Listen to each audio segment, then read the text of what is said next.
España, que lo vamos a dividir entre primero el país, después las ciudades, y después vamos a hablar de los museos y el legado cultural de España, que es importantísimo para los pueblos latinos de América, es parte de nuestra historia, de nuestra esencia.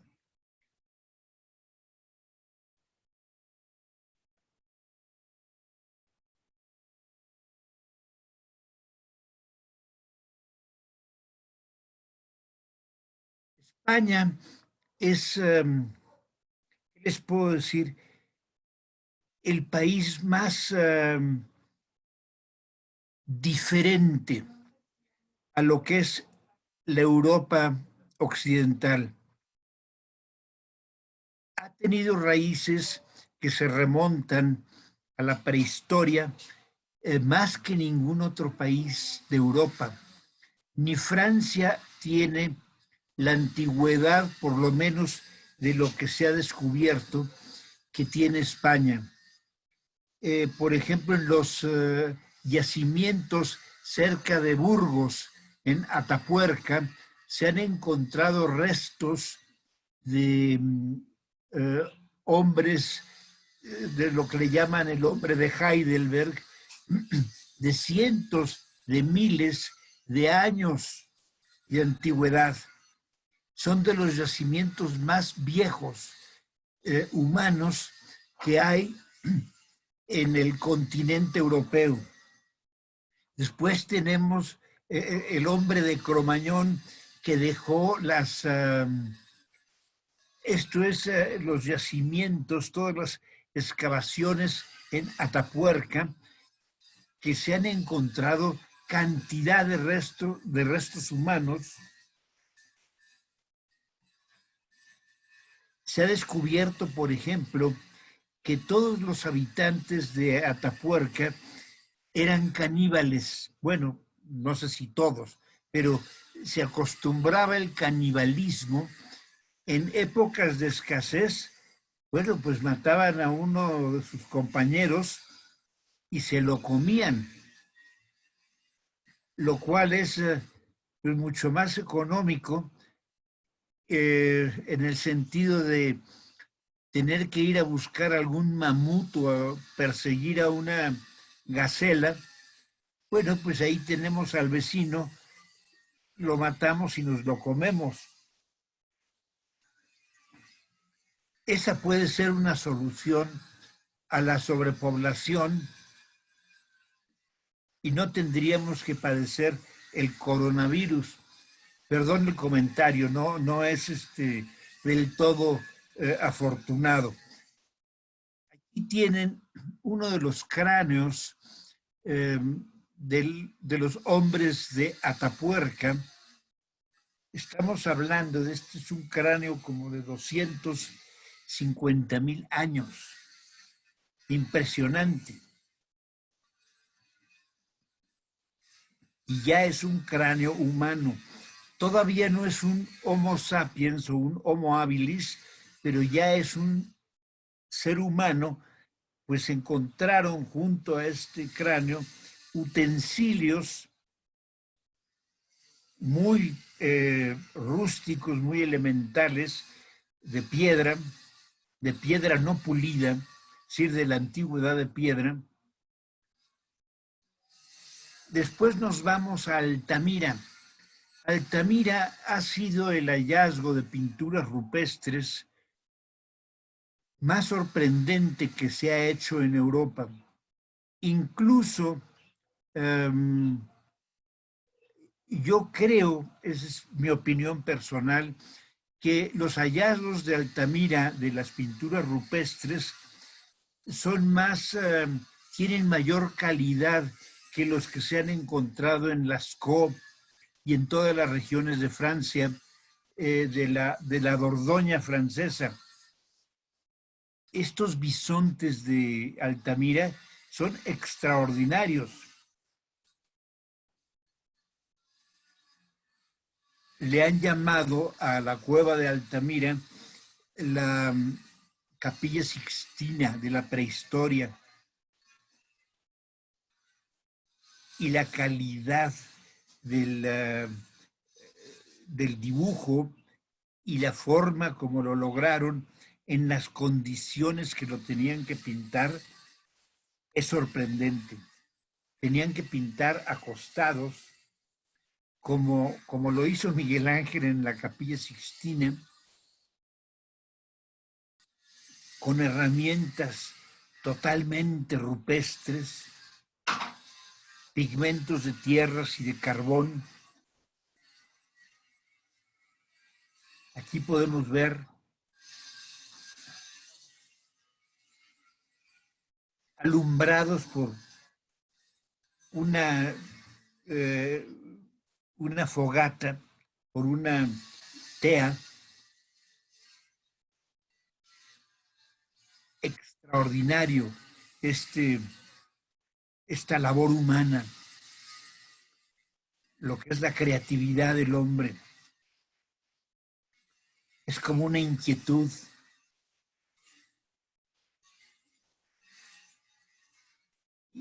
inaplacable que nos impulsa al ser humano a siempre estar haciendo. Esto ya es muchísimo más reciente.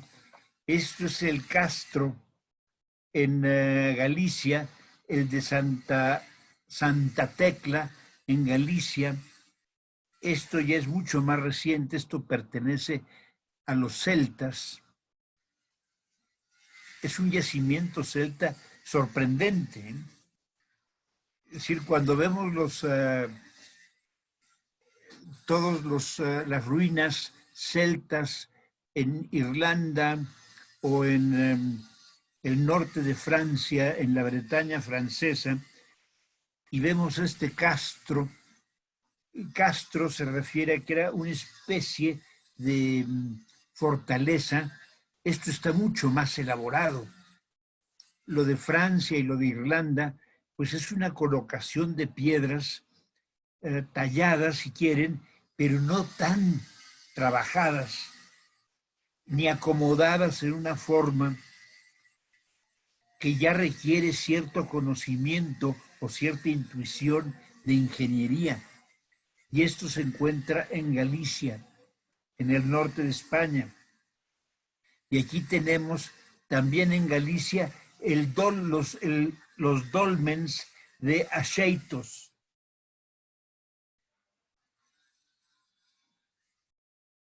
Igual que en Francia, que las hileras de piedras de Carnac, pero estos, repito e insisto, están más trabajados. Este es uno de los tesoros de España que nunca se visitan porque la gente normalmente no va a España a ver dólmenes ni castros celtas, sino van a ver otras cosas de la riqueza turística enorme que tiene España, pues gracias a esa historia tan rica. Acuérdense que España ha sido como un depósito de culturas. Ya vimos, por ejemplo, las culturas prehistóricas. Después tenemos los celtas, los celtíberos. Después viene la invasión romana. Después los visigodos. Después los 800 años de dominación árabe. Entonces, todo esto le ha dado una riqueza cultural a España que no tiene ningún otro país de la Europa occidental. Tenemos la España romana, lo que habíamos visto en Portugal. Esta es la Lusitania, la Bética, que es Andalucía, lo que es Tarraconienses, cuya capital era Tarragona, era la ciudad importante.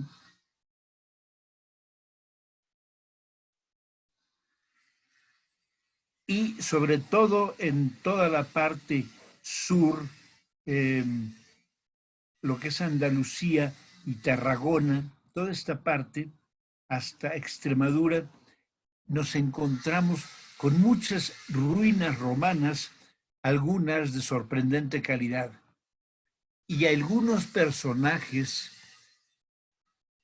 muy importantes en la historia de España, como es el caso del emperador Trajano. Si recordarán, Trajano fue el emperador que muere en 117, en el año de 117, y bajo su dominio el imperio romano alcanzó su máxima extensión. Trajano. A Trajano lo sucedió, es decir, su heredero fue Adriano, el emperador que más viajó. Él estuvo más tiempo viajando, de los 20 años que gobernó, como 12 y pico, 12 o 13, estuvo viajando, supervisando todos los rincones del imperio, desde la Gran Bretaña, donde dejó una muralla que sigue siendo visitada, lo que es el Muro de Adriano, que es una de las joyas históricas de la Gran Bretaña, hasta todos los países del norte de África, desde Marruecos hasta Egipto, donde tenían ciudades. Él estuvo haciendo esos viajes, ¿qué les puedo decir? Supervisando y apagando fuegos, porque por todos lados brotaban rebeliones, como suele suceder cuando un imperio crece demasiado, siempre hay algún rincón de descontentos. Él fue Adriano, uno de los grandes emperadores romanos. Y siglos después, allí tenemos a Teodosio. Teodosio también nació en España y él fue un emperador ya cristiano. Él empezó a imponer el cristianismo, pero por la fuerza, y llegó a perseguir a muchos de los paganos al grado que hubo sacrificios, hubo matanzas de cristianos contra los paganos. Lo mismo que antes hicieron los romanos contra los cristianos, Teodosio lo impulsó. Bajo el reinado de Teodosio fue cuando se sacrificó a esta gran científica, Hipatia de Alejandría, que fue desollada con conchas de abulón y que era directora de la Biblioteca de Alejandría. Otro de los españoles importantes o de los romanos nacidos en España, brillante, uno de los hombres más vivos todavía en nuestra cultura, es Séneca. Es una de sus frases: hay cosas que nos asustan, hay más cosas que nos asustan que cosas que nos llenan verdaderamente. Y sufrimos más en la imaginación que en la realidad. Séneca. Séneca, él,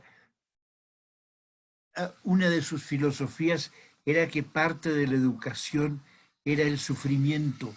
No ese sufrimiento en el sentido masoquista, sino esas pruebas que nos pone la vida es lo que nos hace crecer.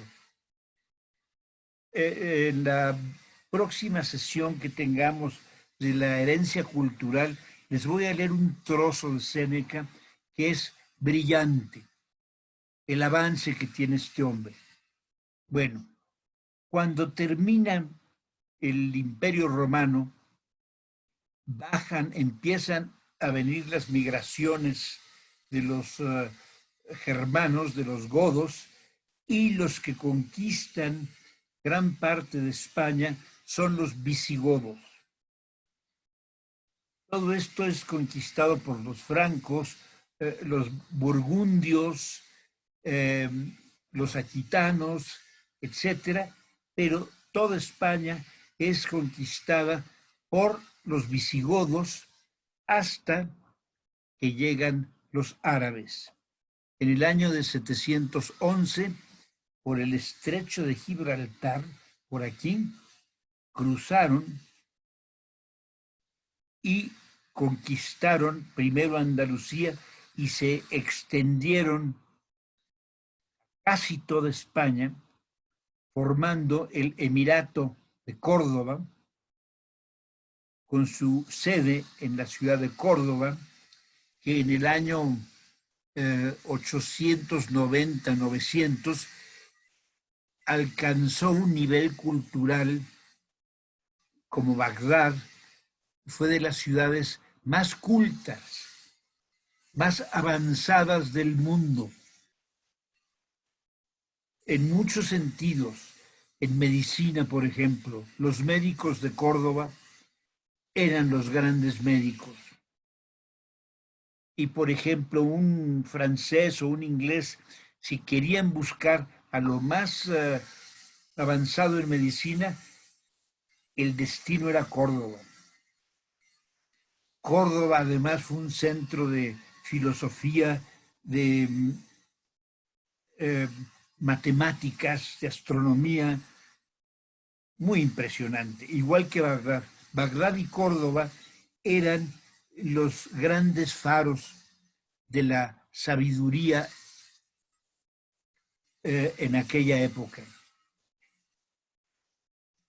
Cuando termina, es decir, poco a poco los cristianos fueron echando fuera, fueron todos los reinos cristianos del norte, empezando con Don Pelayo, y el rey Sancho, etcétera, empezaron a pelear desde Asturias, es decir, desde el norte, empezaron a luchar en contra de los árabes, los musulmanes, y poco a poco fueron ganando terreno, a veces perdían, a veces ganaban, hasta que finalmente lograron conquistar Toledo, que se convirtió entonces en la capital de Castilla, y finalmente conquistaron Córdoba, dejando únicamente el último reino musulmán en España, que era Granada. Este reino finalmente fue derrotado, fue conquistado por Isabel la Católica y Fernando de Castilla y Fernando de Aragón. Fernando e Isabel eran esposos, pero cada quien mantuvo su reino. La unión vino después, y lo único que quedaba sin conquistar y que quedaba en manos de extraños era el reino de Navarra y el reino de Granada. Navarra no les importaba en ese momento porque era un reino cristiano, pero Granada era un reino musulmán.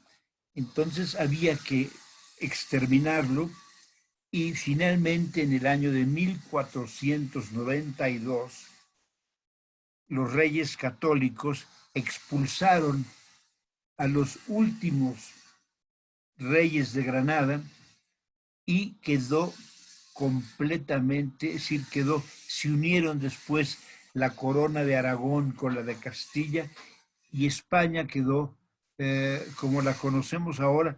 Incluso posteriormente se incorporó Navarra. En el año de 1492 el año en que se liberó el Reino de Granada, auspiciados y patrocinados por los reyes católicos, Cristóbal Colón llegó a América. Hay gente que dice que el término descubrió América es incorrecto, sino más bien llegó a América. América ya estaba descubierta por los americanos, por los indígenas que vivían aquí. En fin, no entremos en esa discusión. Llegaron las carabelas y Cristóbal Colón incorporó, sin saberlo, las pequeñas islas y los pequeños lugares que logró conquistar, los incorporó a el reino cristiano de Carlos V. Les quiero presentar esto. Es simplemente un cuadro, un árbol genealógico de Carlos V. ¿Por qué Carlos V era Carlos I de España y V de Alemania, y que pues todavía aquí lo conocemos como Carlos V? Bueno, ella es Isabel de Castilla, él es Fernando de Aragón.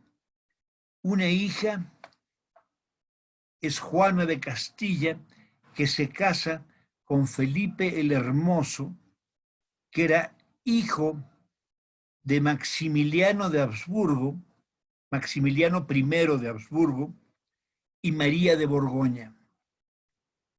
Ella es la famosa Juana la Loca.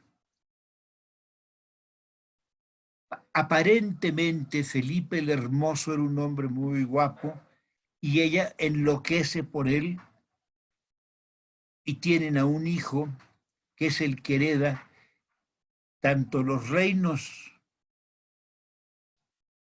que venían del lado de Isabel y de Fernando de Aragón, como lo que venía del lado de Maximiliano de Habsburgo. Entonces es Carlos I de España, Carlos V de Habsburgo, y él hereda todos los reinos de los Habsburgos y todos los reinos de los reyes católicos, incluyendo los inmensos territorios de América. En ese momento, Carlos I de España se convierte en el más poderoso rey de Europa. Aquí lo tienen, de acuerdo a un retrato de Tiziano, con su esposa Isabel de Portugal.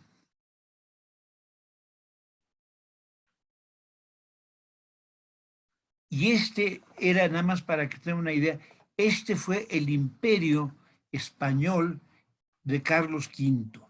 Todo este territorio, que es Alemania, parte de Austria, los Países Bajos, el Franco Condado y Cataluña, Aragón, Valencia, las Baleares, Nápoles, Cerdeña, Sicilia, que aquí no nos alcanza a ver, y todo lo que es Castilla y Navarra, todo esto era el imperio español en Europa de Carlos V. Y en el resto del mundo es todo esto que está rojo. Imagínense el tamaño de imperio que tenía. Todo lo que es la Nueva España, que en aquel tiempo llegaba hasta Oregón, la Luisiana era parte del imperio español, todo lo que es América, la América española. Esto era el virreinato de Brasil. Después tenemos en África, había unas pequeñas colonias, el Sahara español, que también le decían Río de Oro. Río de Oro era, no sé si era ironía, porque ni había agua ni había oro. Toda la parte del sur de Italia, los Países Bajos y Filipinas. Este era el inmenso imperio español que gracias al oro y la plata que venía de Perú, de Bolivia y de la Nueva España, pudieron sobrevivir a todos los demás reyes.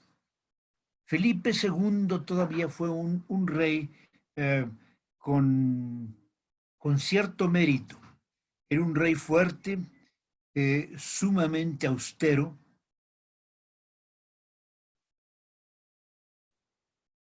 No lo podemos calificar como un gran monarca, pero no fue el desastre que se soltó después de Felipe II.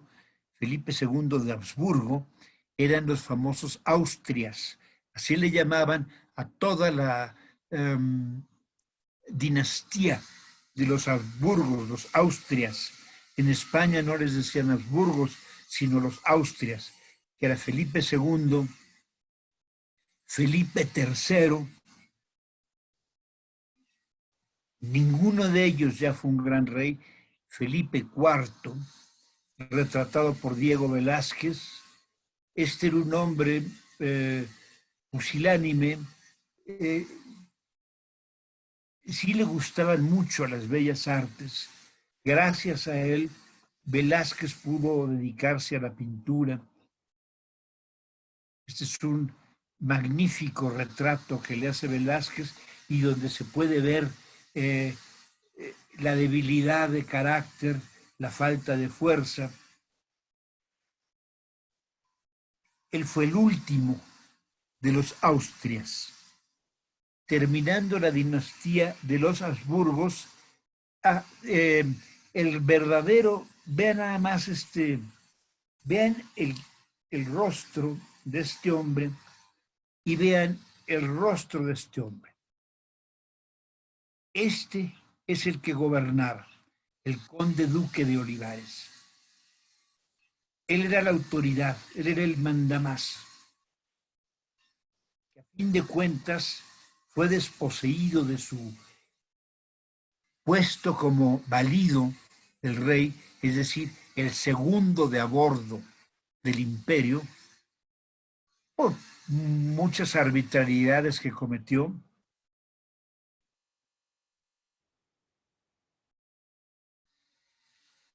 Y entramos a la dinastía, a la triste dinastía de los Habsburgos, de los Borbones, que fue, ¿qué les puedo decir? Eh, una desgracia para España. Ya no hubo conquistas, hubo muchas guerras que se perdieron, todo el dinero que llegaba, gracias a ese dinero que llegaba de América, pudieron sobrevivir, pero se lo fueron acabando, fueron perdiendo todas sus posesiones. Por ejemplo, el rey Carlos II pues era casi un inválido.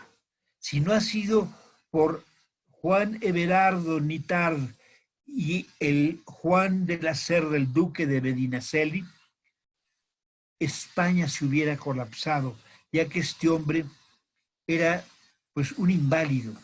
Eh, les leo lo que se decía de él cuando muere y le hacen la autopsia.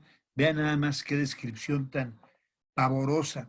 No tenía ni una sola gota de sangre. El corazón apareció del tamaño de un grano de pimienta. Los pulmones corroídos, los intestinos putrefactos y gangrenados. Tenía un solo testículo negro, como el carbón, y la cabeza llena de agua. ¿Cómo sobrevivió Carlos II? Lo ignoramos. Era totalmente inadecuado para gobernar, y si no ha sido por sus ministros, el imperio se viene a pique. Después le siguieron otros monarcas, otros Borbones, como Felipe V, Luis I, Fernando VI, Carlos III,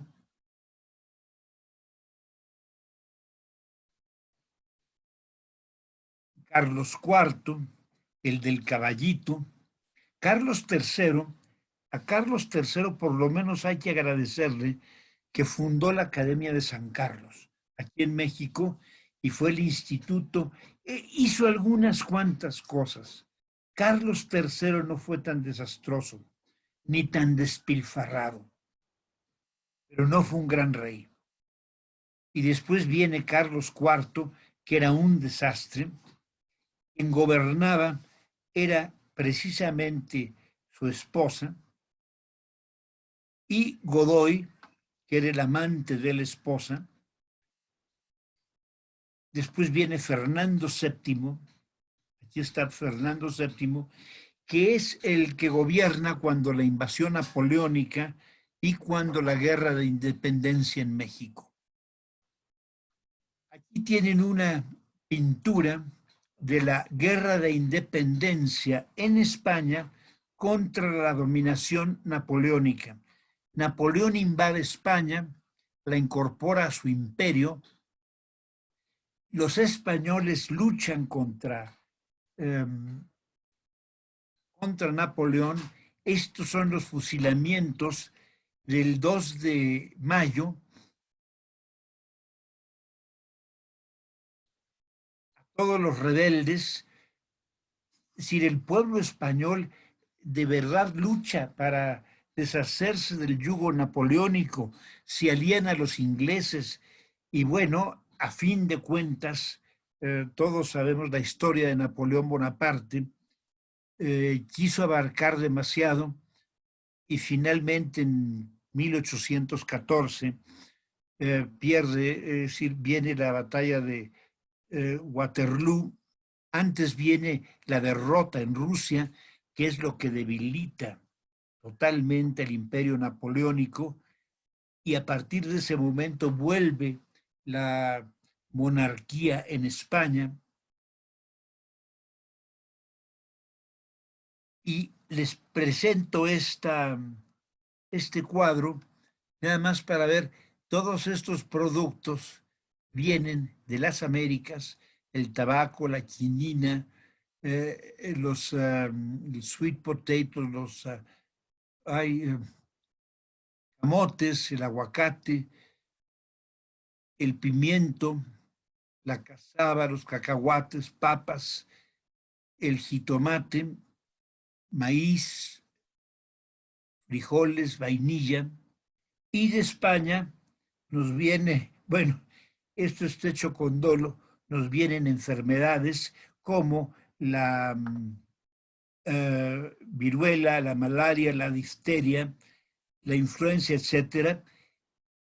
Vienen las uvas, las vacas, cebolla, la caña de azúcar, las abejas, el plátano, los cítricos, las olivas, es decir, las aceitunas, la pera, el durazno y el café.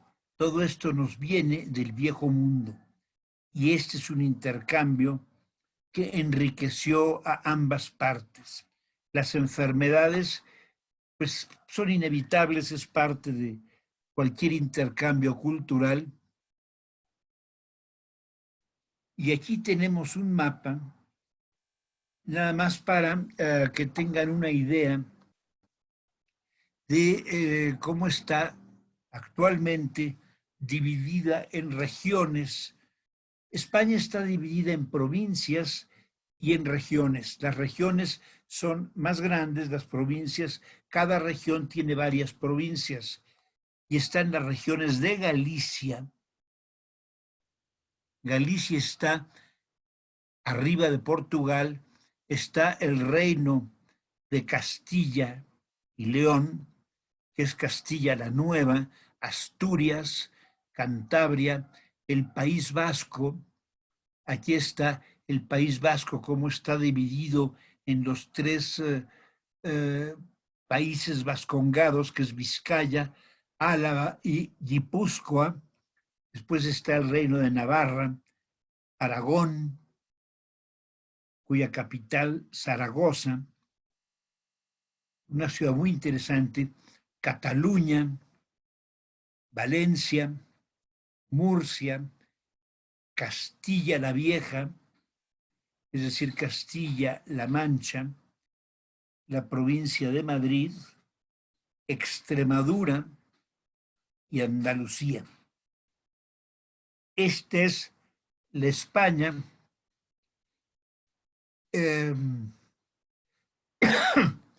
que les quiero confesar algo. En cada una de estas regiones hay tanto que ver.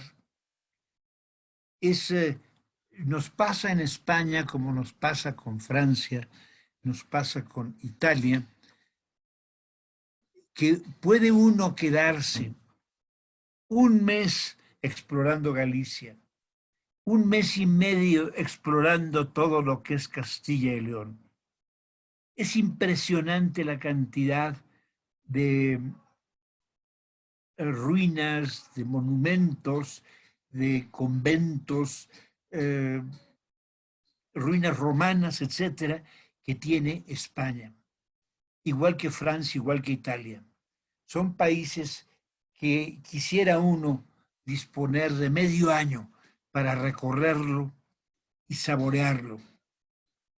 Desgraciadamente, cuando se tienen 2 semanas, pues hay que escoger lo mínimo que se pueda, lo máximo que se pueda, pero estar en cada uno de estos lugares un mínimo de tiempo para poderlo apreciar. Madrid y Barcelona los vamos a dejar para otra sesión porque no nos va a dar tiempo. Entonces vamos a empezar a recorrer España por la provincia y vamos a empezar con su capital, lo que era la capital de la España antes de ser Madrid la capital, desde los visigodos y después durante la época de los árabes, bueno, Córdoba y Toledo. Toledo fue la gran ciudad de España. De hecho, la gran catedral de Toledo es todavía la catedral más respetada, más venerada de toda España. Aquí tienen el Alcázar de Toledo y todo este montón de casitas que se ven encierran palacios, casonas, museos y una red de callejones impregnados de historia que cuando se tiene la oportunidad de conseguir un guía que conozca las leyendas y todos los secretos de este viejo Toledo, nos podemos pasar 3 días recorriendo esas calles. Hay, por ejemplo, un libro que se llaman Las leyendas de José Zorrilla. La mitad de esas leyendas que están escritas en verso son leyendas toledanas, de milagros, de capa y espada, de amores imposibles, de galanes que asediaban a una mujer bellísima que estaba enamorada de otro, de duelos en esos callejones. En fin, eso es Toledo. En la actualidad se visita, se le concede, lo cual es muy triste, se le concede mediodía a Toledo. En casi todos los circuitos, cuando se les incluye mediodía de visita a Toledo, en el cual visitan un par de lugares, se les deja tiempo libre para que cada quien por su lado vaya a, si quieren entrar a la catedral. La catedral es inmensa. Hay un libro que se llama precisamente La Catedral, de uno de los escritores españoles que a mí me encanta, es Vicente Blasco Ibáñez, es un valenciano. Él escribe un libro que se llama La Catedral y trata de un fugitivo que se refugia en la Catedral de Toledo. Hace unas descripciones de la catedral, de todos los recovecos, de todos los escondrijos, las obras de arte que hay en esta monumental iglesia, que es un deleite. De hecho, a mí me divirtió más las descripciones de la catedral que el argumento. Creo que a fin de cuentas lo detienen porque era un fugitivo, pero lo más fascinante son las descripciones de todos los rincones de esta catedral. Parte de los tesoros, la sillería del coro,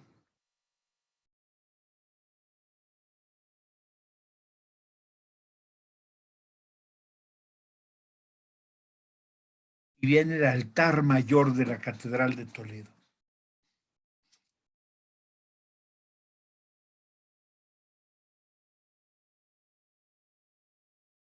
Es impresionante, muchas de estas son esculturas del Berruguete,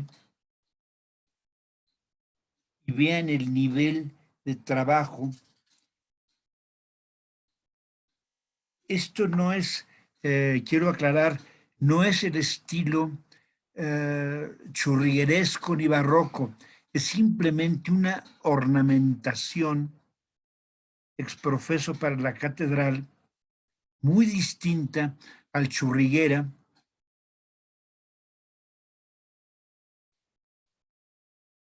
que se proliferó mucho en la Nueva España.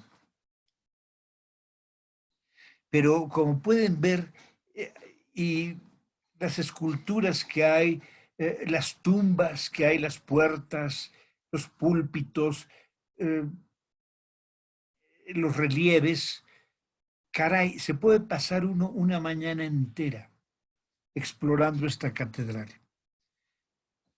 Y esta es la iglesia de Santa María la Blanca. Originalmente era una sinagoga del siglo XII, allá por el 1100. Toledo era un centro de cultura judía muy importante. Era durante la dominación árabe. No hubo tanta persecución ni contra cristianos ni contra judíos. Hubo épocas en que los árabes, los musulmanes, respetaban mucho tanto a los judíos como a los cristianos. Incluso llegó a haber amistades, tratos de negocios, les permitían libertad de culto. Una prueba es esta sinagoga de Santa María la Blanca,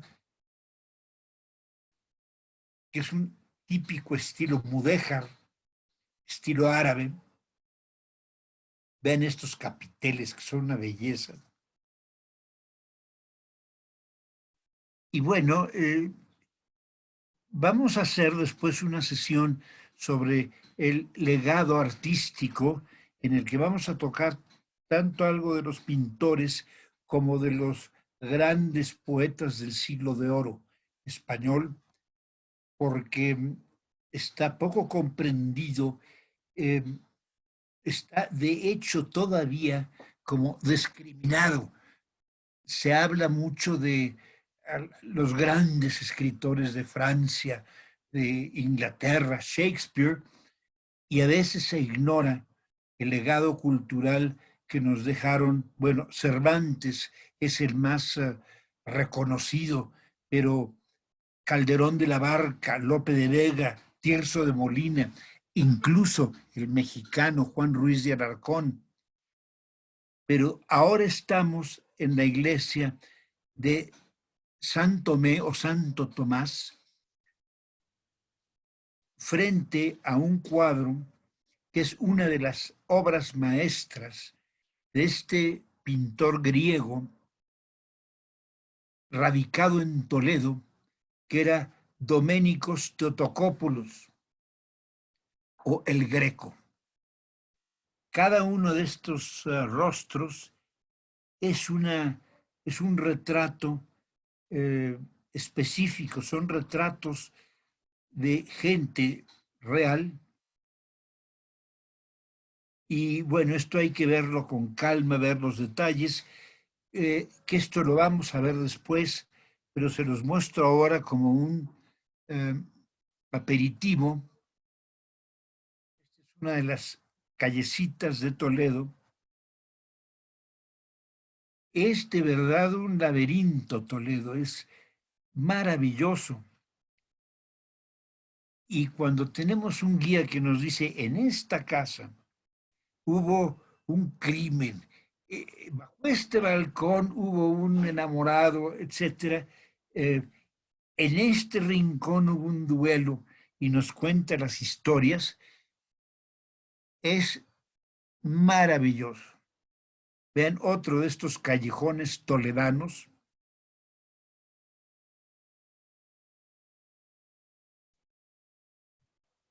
Se nota el entusiasmo, ¿verdad? Sí, bueno, es que Toledo es, a mi gusto, para mí, es la ciudad española, después de Córdoba, la que más amo. Adoro Toledo y sus callejones y sus rincones. Bueno, salimos de Toledo, seguimos por Castilla la Vieja, y llegamos a esta ciudad impresionante que es Segovia.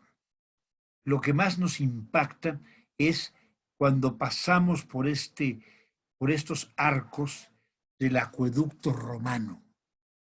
Como siempre les digo, ahí está la presencia casi eterna del pueblo romano.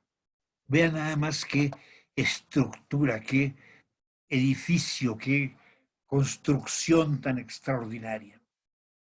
Un acueducto que tiene 2000 años, sigue en pie y por lo que se ve piensa seguir en pie otros 2000 años. Y este es lo que era el castillo de Segovia, el famoso Alcázar de Toledo. En la actualidad es una, de Toledo, perdón, de Segovia. En la actualidad es un museo de armas, y bueno, se pueden visitar las alcobas. En su tiempo fue residencia real. Aquí hubo muchos encuentros en tiempos de Isabel la Católica y de Fernando de Aragón con sus ministros. Aquí se decidieron mucho los destinos eh, de quién iba a ser la heredera del trono de Castilla, porque se pretendía que fuera la hermana de Isabel,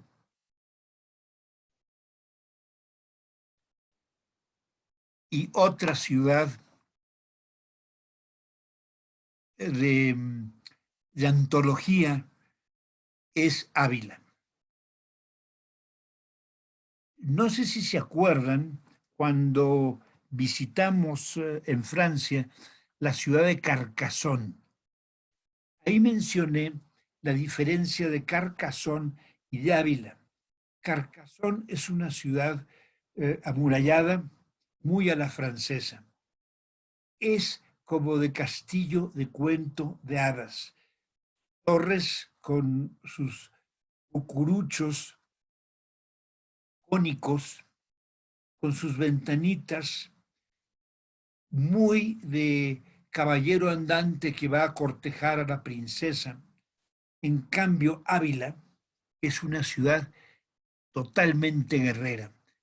Sus almenas todavía tienen estos picos muy al estilo árabe, porque era una ciudad, estas murallas son defensivas, es una ciudad guerrera. Ávila de los Caballeros tiene una muralla extraordinaria. El interior es muy interesante, las calles, la catedral, el monasterio donde vivió, donde estuvo una época de su vida, Santa Teresa.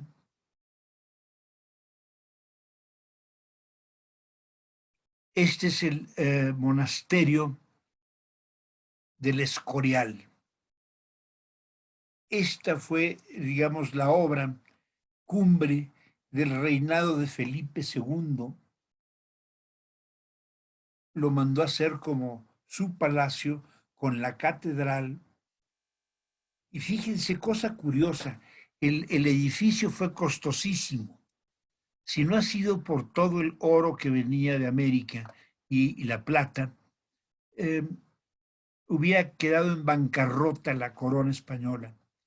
Pero gracias a esos eh, influjos de dinero, logró hacerse este inmenso monasterio con esta catedral, esta basílica del Escorial, que es una de las grandes iglesias de España, pero no era por la vanidad u otro tipo de vanidad. Felipe II no era como como otros reyes españoles que vestían con todo el lujo del mundo, tenían pelucas de todo estilo y no, Felipe II era austero. El cuarto donde él vivió en el Escorial es pues casi como un cuarto de servicio de una casa mexicana, una casa de las lomas, ¿verdad? Pero no es gran cosa, es un cuartito. En el Escorial se encuentran las tumbas de los reyes, de casi todos los reyes de España, tanto de los Austrias como de los Borbones. Después de la visita del Escorial, que vale la pena ver también la colección de cuadros que tienen. Lo más importante ya fue ubicado en el Museo del Prado. Y aquí tenemos la Santa Cruz del Valle de los Caídos. Este es el monasterio del Valle de los Caídos, donde mandado a hacer por Francisco Franco como tumba para todos los que cayeron en la guerra civil y como su propia tumba. No sé si finalmente fue exhumado y enterrado en otro lugar, que era algo que se estaba discutiendo hace un par de años.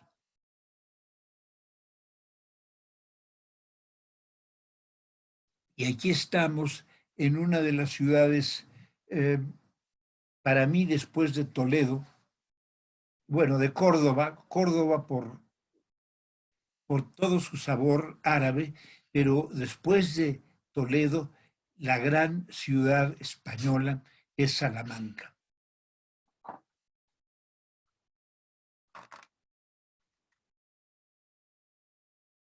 Miren, Salamanca, la ciudad universitaria de Salamanca es un museo de edificios de extraordinaria belleza. Es un museo de arte renacentista, de plateresco, del barroco y reminiscencias del gótico. Aquí tenemos esta puerta plateresca. El plateresco es un estilo sobrio, pero con portadas muy ornamentadas, como si fuera el trabajo en plata de una moneda, por decir. Esto vale la pena verlo en vivo porque los dibujos son una obra de arte. Aquí está la entrada, una de las entradas a la universidad, y aquí está la estatua de uno de los grandes maestros que tuvo la universidad, que fue Fray Luis de León. Fray Luis de León, un hombre pensante, un hombre que a veces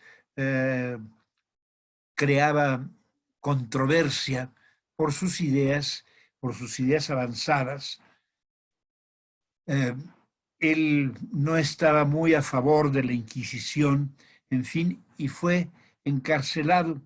Estuvo 5 años en la cárcel y cuando regresó a su cátedra, dice la leyenda que llegó al aula y le dijo a sus alumnos: decíamos ayer, para continuar la cátedra en la que se había suspendido después de su detención. Esta es la Universidad de Salamanca. Aquí tienen un detalle del el dibujo plateresco de la portada de la Universidad de Salamanca. Esta es la Casa de las Conchas, también un anexo de la universidad.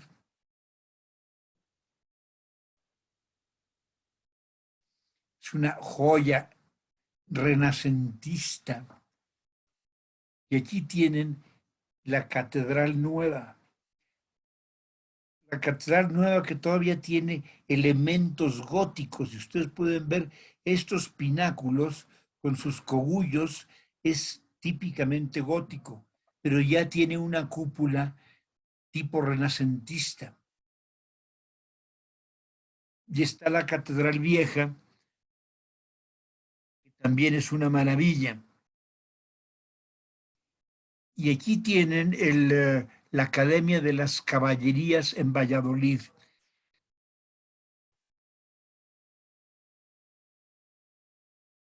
Este es el Colegio de San Gregorio en la ciudad de Valladolid. También es estilo plateresco. El plateresco prácticamente no se dio en España. Y este es el pueblo de Aranda del Duero. Hubo un tiempo en que nadie lo visitaba.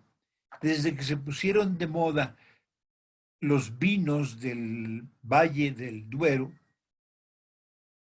llegan a veces peregrinaciones de aficionados al buen vino, ya que en el Valle del Duero se da pues se dice que es el mejor vino que se produce en España, es todo lo del Valle del Duero. Aquí tienen el pueblo de Aranda del Duero, y este es el castillo de Peñafiel. Actualmente es una bodega, también con reservas de los viñedos del río Duero. Ahorita estamos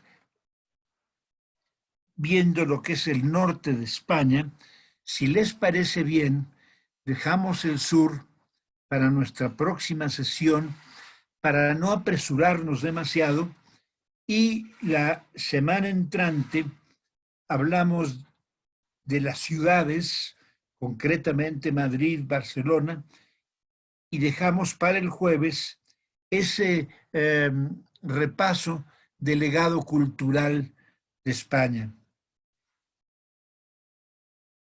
Les agradezco su atención a nombre de la Casa del Viaje y de Berenice Lozano. Muy buenas tardes.